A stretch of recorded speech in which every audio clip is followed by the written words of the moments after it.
E aí pessoal do YouTube, tudo bem? Meu nome é Igor. E o meu é Alicia. E pessoal, estamos novamente aqui com vocês para mais um caso misterioso e infelizmente um caso muito trágico.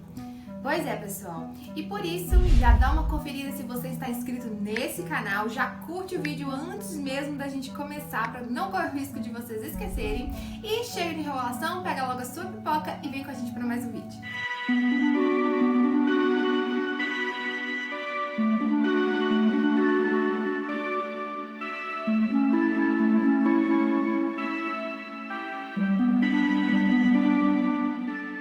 Anders Breivik nasceu no dia 13 de fevereiro de 1979 na cidade de Oslo, capital da Noruega. Filho de uma enfermeira e um economista civil que trabalhava também como diplomata para a Embaixada da Noruega. Em 1997, aos seus 18 anos, o norueguês perdeu $369 mil no mercado de ações.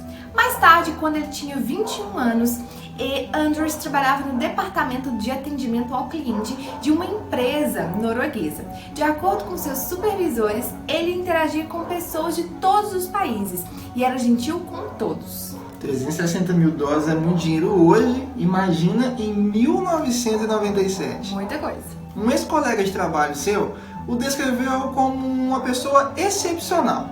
Um outro amigo, porém, já falou que ele se irritava facilmente, principalmente com pessoas do Oriente Médio ou que viesse do Sudeste Asiático.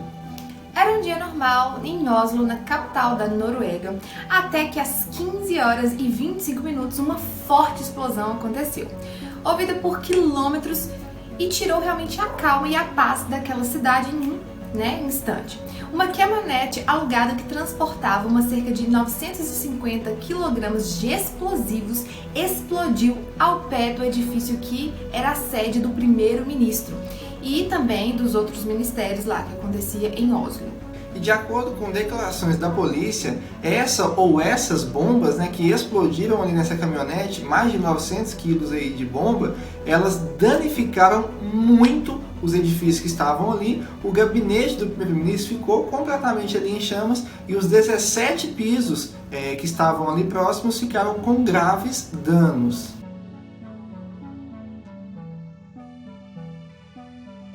E segundo a imprensa local, o edifício do governo ele ficou tão atingido, mas tão atingido, que eles começaram a comparar aquela destruição com uma zona de guerra mesmo, porque o cenário, vou colocar a foto aí, vocês devem estar vendo nesse momento, o cenário ficou realmente como um cenário de guerra, devido à grande explosão que aconteceu ali. Felizmente, o autor do atentado ficou preso em um engarrafamento alguns minutos antes, o que ocasionou que muita gente já tinha ido embora do seu serviço, e isso fez com que menos pessoas possivelmente morreram. Então foram cerca de 8 pessoas que morreram efetivamente, mas cerca de 200 ficaram feridas. E o seu objetivo declarado era o de provocar um ataque espetacular, para atrair a atenção ali para o seu manifesto, que, acredite você ou não, ele escreveu mais de 1.500 páginas. E nessas mais de 1.500 páginas, ele fazia uma propaganda para a sua ideologia anti-muçulmanos. 1.500 páginas é muita coisa. Ele planejou isso, vale ressaltar também, por cerca de 10 anos. Então, depois que essa bomba foi explodida perto do local onde o primeiro-ministro ficava, o Breivik então foi para sua segunda etapa. Então ele foi dirigido até a ilha de Utoya, onde tinha um acampamento de jovens do Partido Trabalhista Norueguês. Entre 400 e 600 jovens estavam nessa reunião. Era uma reunião que estava muito cheia, tratava-se de uma ilha, e para que ele pudesse entrar nessa reunião, ele foi trajado de policial. Chegando lá, as pessoas que estavam responsáveis pela segurança, e essa parte a gente até viu no filme, inclusive se vocês quiserem assistir, 22 de julho está no Netflix, na data de hoje em qual gravamos esse vídeo. Então ele chega lá, apresenta o seu crachá. Uma das pessoas fica um pouco desconfiada e pede: você pode me mostrar o seu documento para eu poder ver? Aí ele fala: não, claro. Quando ele vai pegar, ele simplesmente saca uma Glock, uma arma, e atira na mulher e também no homem que estavam ali na segurança. As crianças que estavam ali escutaram os disparos, acharam meio estranho porque, gente, a Noruega é um país muito seguro. Então eles não acreditavam que isso poderia estar acontecendo. Eles não imaginaram que estaria acontecendo alguns tiros ali. Armado com um fuzil Ruger e uma pistola Glock, ambos semiautomáticos, ele vasculhou, ficou andando pela ilha para tentar ganhar a confiança dos jovens, uma vez que ele estava vestido de policial, então ele estava confundindo, né, realmente as pessoas. Isso fica muito claro no filme. Então os jovens ficaram meio desesperados e ele estava falando assim, não, calma, eu vim por causa do atentado em Oslo, ficam calmos, fiquem onde estão, mas na verdade ele estava tentando ganhar um tempo ali para começar a matança. No refeitório, 13 pessoas caíram atingidas pelos seus disparos e nas proximidades ali da costa, né, cerca de 10 outras pessoas morreram e mais 14 ficaram ali perto de uma caixa d'água. Bom, pessoal, então o massacre ele durou mais de 1 hora, foram 186 projéteis disparados e aqueles jovens estavam presos naquela ilha, todos correndo, os jovens se jogavam nas águas, que tinha um lago lá, né, porque era uma ilha no final, então eles se jogavam na água, eles estavam fazendo de tudo para sobreviverem, mas ele ia atrás, né, metralhando, e ele acertava muitas pessoas, pegava outros de raspão, então era um cenário mesmo de guerra. Até alguns outros jovens de um outro acampamento vizinhos tentaram ir para ajudar, mas também foram atingidos. E ele dizia, todos vocês jovens marxistas vão morrer hoje. Essa cena também é retratada no filme. E ele disparava e disparava e disparava contra aquelas crianças, aqueles adolescentes que não tinham como se defender. Não tem como você se defender. E relatos dizem que ele escutava músicas enquanto fazia essa chacina.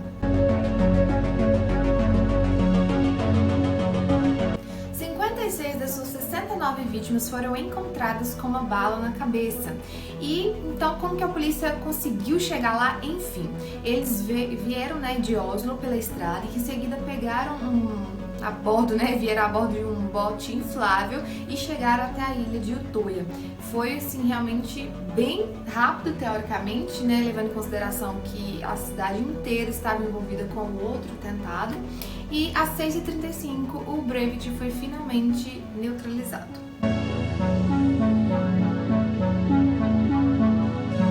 Além dessas vítimas que Lícia acabou de mencionar, houveram também 2 vítimas que morreram devido à queda ou afogamento, e ainda 33 pessoas ficaram feridas no meio daquele tiroteio. A maioria das vítimas, elas eram menores de 20 anos. A mais jovem tinha 14 anos e havia completado os 14 anos poucas semanas antes do ocorrido. Em sinal da explosão de violência que esse cara realmente exerceu sobre aquelas pessoas que estavam ali, 8 buracos feitos por balas foram encontrados em um corpo de um adolescente de 18 anos. Bradley Anders Breivik, ele reconheceu seus atos e se recusou a confessar a sua culpa. Então, assim, pessoal, realmente ele fez uma verdadeira chacina e mostrou muita violência em seus atos, né? Então quando a polícia chegou até a ilha, ele realmente não demonstrou nenhuma resistência. Ele se entregou facilmente, porque na verdade a gente vai entendendo ao longo dessa história que realmente o Breivik ele tinha uma ideologia, né? Ele fez tudo isso com base no ideal de que ele fazia parte, né, da extrema do país, então ele era contra as coisas que o Igor já citou, então ele fez tudo isso com base nesse seu ideal. Como eu havia falado anteriormente, ele demorou cerca de 10 anos para poder elaborar e realmente executar esse massacre, né, que ele realmente fez, e quando ele foi preso na ilha, ele não demonstrou nenhuma resistência.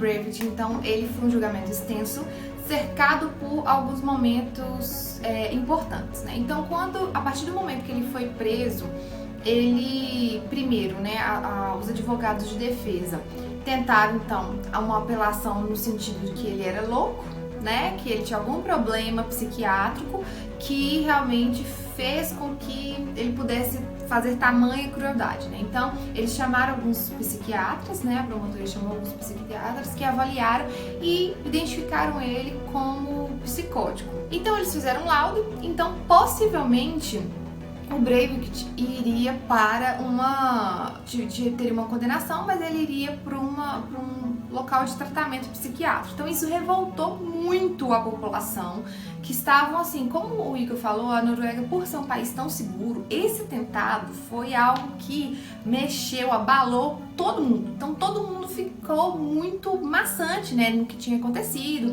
de todo esse caso. Isso chocou as pessoas ficaram perplexas. Então, quando veio com essa questão que ele poderia ser julgado diferente por ter algum problema psiquiátrico, tanto as famílias das vítimas, quanto os sobreviventes e quanto o restante da população ficaram muito mexidos. Indignados, né? Com toda razão, né? Porque é uma situação difícil.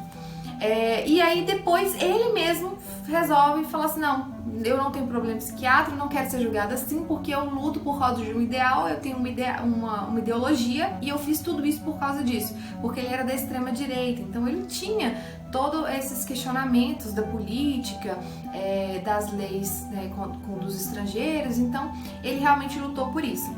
Então, após toda essa questão no julgamento, ele foi então julgado como uma pessoa teoricamente sem problemas psiquiátricos, e uma coisa que realmente foi muito, ainda mais chocante, né, nesse julgamento, mais comovente na verdade, é que alguns sobreviventes foram depor. Então isso mexeu mais ainda com o público, as pessoas que estavam ali, muita gente se emocionou, tanto lá dentro do julgamento quanto lá fora. Então não tinha outra condenação senão a prisão do Breivik, que ficou preso, pegou a pena máxima, e é isso. Bom, você já conhecia esse caso? Deixe nos comentários aí alguma informação que nós não retratamos aqui. Com certeza tem muitas informações que nós não falamos, até mesmo para o vídeo não ficar muito longo. Como você falou no começo, se você não é inscrito no nosso canal, já inscreve-se aí, ó, clica no botãozinho vermelho, não vai pagar nada. Deixe seu joinha também, por favor, gente, comenta, ajuda no engajamento do vídeo, a gente gosta de ter um feedback seus, o que a gente pode melhorar, o que a gente está deixando de fazer. Comenta aqui embaixo, é muito bom interagir com vocês, e ative o sininho caso você ainda não tenha ativado. É isso mesmo, pessoal, se possível nos siga nas nossas redes sociais. Um forte abraço e até o próximo vídeo. Uhul!